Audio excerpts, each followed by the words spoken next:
अस्सलाम वालेकुम viewers.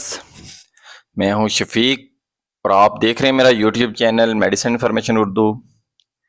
Viewers, आज की वीडियो में मैं आपको टाइमजोल कैप्सूल्स के बारे में इंफॉर्मेशन दूंगा।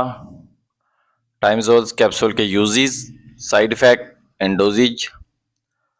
आपसे गुजारिश है कि मेरे यूट्यूब चैनल को सब्सक्राइब करें और नीचे दिए गए बेल आइकन को प्रेस करें ताकि आपको मेरी आने वाली वीडियोस के बारे में अपडेट मिलती रहे।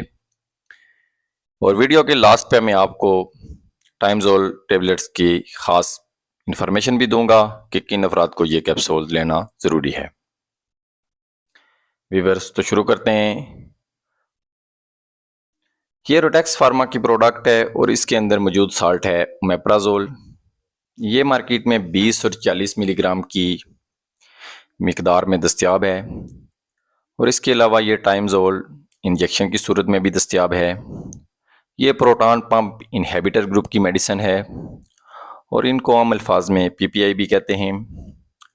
ये अद्वियात मैदे के मसाइल में इस्तेमाल करवाई जाती हैं और ये मैदे से एसिड की प्रोडक्शन को ख़त्म करती हैं या एसिड की प्रोडक्शन को कम करती हैं। टाइमजोल कैप्सूल के मज़ीद यूजेस। टाइमजोल कैप्सूल गर्ड में भी इस्तेमाल करवाया जाता है। इसके अलावा एसिडिटी या हार्ट बर्न में भी इसका इस्तेमाल मुफीद है। स्टोमिक पेन या स्टोमिक अल्सर में भी इसका इस्तेमाल मुफीद है और ये ड्यूडेनल अल्सर का शिकार अफराद में भी मुफीद है। ये डिस्पेप्सिया या बदहज़मी में भी मौसर है। फूड पॉइजनिंग या किसी बीमारी का शिकार अफराद का मैदा सही तरीके से काम ना कर रहा हो या खुराक वगैरह हजम ना करे, किसी शख्स को भूख वगैरह ना लगे या उससे क्या मतली न्यूज़िया एंड वॉमिटिंग जैसी कंडीशन आ रही हो, तो ऐसी तमाम कंडीशन में इसका इस्तेमाल ज़बरदस्त है। पेन किलर्स अद्वियात या एंटीबायोटिक्स अद्वियात की वजह से मैदे की तज़ाबियत में भी इसका इस्तेमाल ज़बरदस्त है। ओमेप्राजोल कैप्सूल्स या टाइमजोल कैप्सूल्स ये एक सपोर्टिव मेडिसिन के तौर पर भी इस्तेमाल करवाया जाता है ताकि अद्वियात की वजह से मैदा डिस्टर्ब ना हो। ओमेप्राजोल अमराज मैदा में अकेला इस्तेमाल करवाया जाता है, लेकिन कुछ केसेस में इसके साथ कम्बिनेशन मेडिसिन भी इस्तेमाल करवाई जाती हैं, जैसा कि एंटासिड में गेविस्कन वगैरह और एंटी एमेटिक्स में मोटिलियम और पेल्टॉन वगैरह भी बाज़ दफ़ा इसके साथ मिलाकर दी जाती है। आप देख लेते हैं इसकी मिकदार खुराक। तो ये अमूमन बड़े लोगों में इस्तेमाल करवाया जाता है, बच्चों में इसका इस्तेमाल नहीं करवाया जाता। तो बड़ों में यह है कि बीमारी की कंडीशन के हिसाब से तजवीज़ किया जाता है। अमूमन कम मसाइल में 20 मिलीग्राम का एक कैप्सूल रोज़ाना इस्तेमाल करवाया जाता है और ज़्यादा मसाइल हो तो 40 मिलीग्राम का एक कैप्सूल रोज़ाना या सुबह शाम भी इस्तेमाल करवाया जा सकता है। ये खाने से 30 मिनट पहले लेना चाहिए और मुसलसल 4 हफ्तों तक इसका इस्तेमाल करना चाहिए। 4 हफ्तों से ज़्यादा इस्तेमाल की सूरत में अपने डॉक्टर से मशवरा ज़रूर करें।